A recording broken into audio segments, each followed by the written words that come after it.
Mr. President of the BBVA, thank you very much for your kind words towards the Council. You will always find us available and willing to respond to science, research, and excellence. Thank you very much.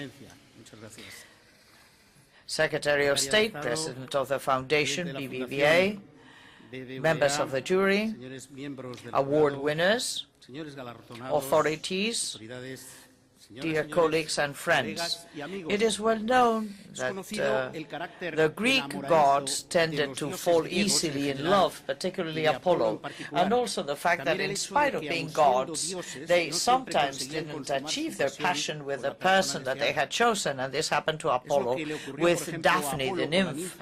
To avoid the god satisfying his desire by catching her, she became a laurel bush, and when the god finally could embrace her, he found that he had simple branches of a tree in his arms. Making out of necessity virtue, the god decided that the branches of that nymph that had been metamorphosed into a tree, into a bush, was used from there on to form laureas or crowns of merit. That this function of the tree was worth the title of nobilis, laureus nobilis, which is what Linnaeus gave it, not because the wood was nobler than the oak, but because its leaves were used to award nobilitas, or acknowledgement to those chosen. The laureas were awards for the athletes in the Olympic Games and the generals who had won battles, but very soon they found other signs to demonstrate their excellence, and the laureates became the creators in general, and more specifically the scientists. The sentence of Cicero is well known, that onus alit artis, which means honor is what feeds the arts, and he was not lacking in reason, because from antiquity those who have discovered something new have received the acknowledgement of their contemporaries, which on occasions have given them honors and distinctions. For this reason, it is obvious that prizes and awards feed the ego of those who receive them, but they also fulfill other very useful functions.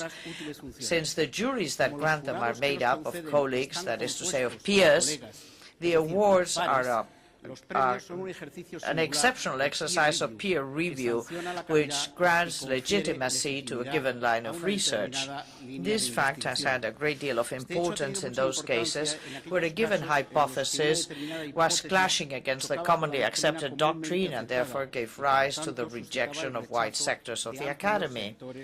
In these cases, an opportune scientific award, even of lesser importance, gives legitimacy to this new idea, and thus contributes to conquer the established routines.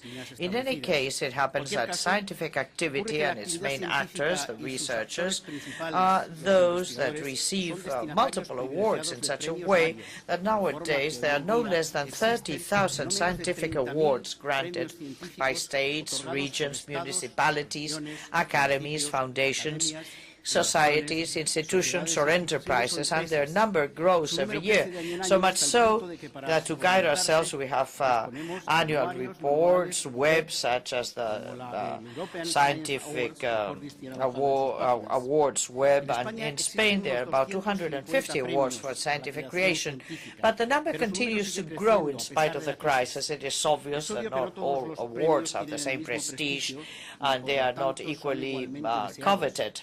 And this depends only not on the monetary amount. The Fields Medal has a very modest 15,000 Canadian dollars, but in spite of that, all mathematicians in the world, with the exception of some eccentric Russian genius, wish for it vividly. When Cajal received the Nobel Prize, which was at the time a recent word, the new president for enlarging the board, which was the previous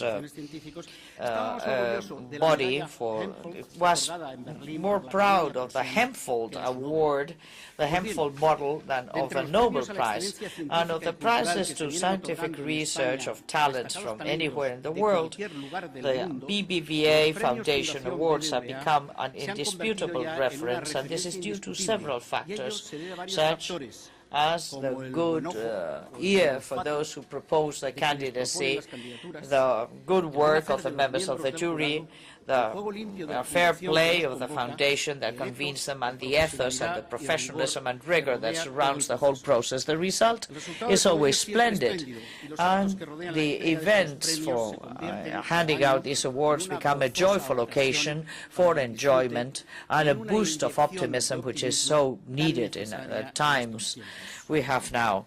Let me drop now just a few words in an English that probably could be a little better.